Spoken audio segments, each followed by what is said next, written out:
Congress MLA Aradhana Mishra ji बात करने के लिए हैं। मैम, ममता बनर्जी ने करोड़ों हिंदुओं की आस्था को ठेस पहुंचाया है, क्या कहना चाहेंगे? देखिए, कुंभ हमारे सनातन धर्म की आस्था का सबसे बड़ा समागम है और मेरे लिए इसलिए और महत्वपूर्ण है क्योंकि मैं प्रयागराज से ही आती हूँ।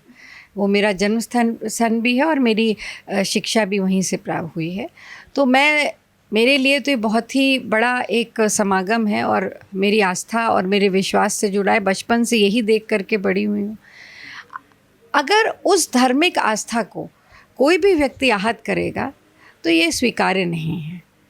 और जिस तरह से कुंभ का महत्व प्रयागराज में है, उसी तरह से अन्य राज्यों में अलग अलग धार्मिक उत्सव मनाए जाते हैं।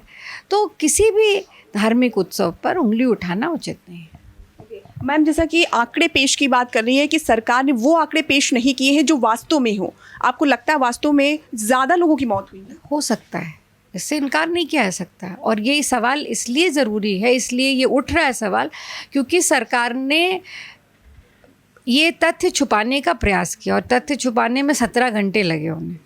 अगर यही तथ्य, यही आंकड़े, जो भी वास्तविकता थी, अगर समय से आगे होते, संवेदनाएं व्यक्त कर दी गई होती, क्या वजह थी कि 17 घंटे लगे सरकार को ये एक्सेप्ट करने में कि वहाँ स्टैम्पीड हुई और 30 लोगों की मौत हुई है?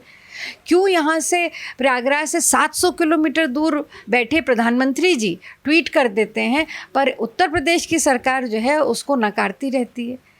तो ये कहीं ना कहीं अविश्वास जो पैदा हुआ उसकी वजह से ये सवाल उठ रहे हैं और ये सवाल उठना बिल्कुल जायज़ है।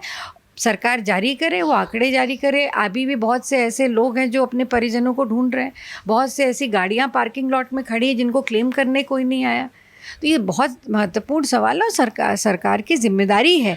हर व्यक्ति जो उस कुंभ में गया था उसकी जिम्मेदारी उनकी सुरक्षा की सरकार की, उत्तर प्रदेश की है। आखिरी सवाल मैम, जिस तरह से भाषाओं और महाकुंभ को लेकर चर्चा हो रही है सदन में, ना तो बेरोजगारी पर बात हो रही है, ना तो शिक्षा पर बात हो रही है, ना तो किसानों के मुद्दों पर बात हो रही है, क्या रखना नहीं चाहिए, चाहे वो विपक्ष हो चाहे वो सत्ता पक्ष हो? नहीं, हम लोग कल जो हमारा नियम 56 है हम इसी पे रखेंगे। और आज भी जो मेरा सवाल था वो बिजली पर ही था। जो उत्तर प्रदेश में बिजली विभाग का निजीकरण हो रहा है, जिस तरह से उपभोक्ताओं पर बढ़े हुए दर पे बिल दिए जा रहे हैं, शोषण हो रहा है, इस पर मेरा सवाल भी था। आज उस पर चर्चा भी हुई है। बहुत बहुत शुक्रिया मैम।